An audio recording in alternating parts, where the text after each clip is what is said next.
And you know that most divorces happen because of money. Either the way the money is managed, the disagreement in the way it is managed, or the lack of money because for one reason there is no plan for two to work on that. Now, the man is fundamentally responsible, I think, for money. But we're in a time where the woman can, and oftentimes, most of the time, is, and sometimes must contribute. So you have to have a wife that is open to that. And people ask you, what attracted you to Nora Jean 49 years ago? Because we dated for 2 years. When I met her, what attracted me the most, she was out of college, working two jobs, right? Because she wanted more, and she knew in order to have more, she needed to do more. So she found a second part-time job. Now I said, now there's a sister that has the kind of work ethic that is necessary to have the things that we want for our family and for our children. I think I could work with that because I was working two jobs too.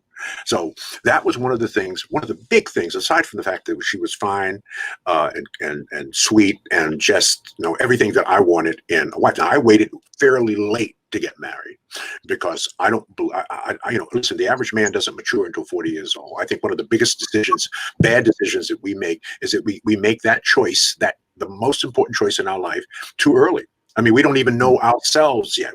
Men haven't sown their wild oats. Sisters are still, really trying to gather their maturity and be the incredible woman that God wants them to be. So I think the later that you marry, the better that decision will be. That's why so many second marriages work out so well, because you know yourself a lot better than you did when you're making an important decision like that when you're 25, 26, or you're under 30 years old. Take your time. Let me ask you, Dr. Fraser, how old were you when you got married? Now remember, I was born in 1945. So my parents got married in their teens. That was of that generation, both from the South. Right? They were married in their teens. I was very close to 30 years old when I married. So I was an old man back then.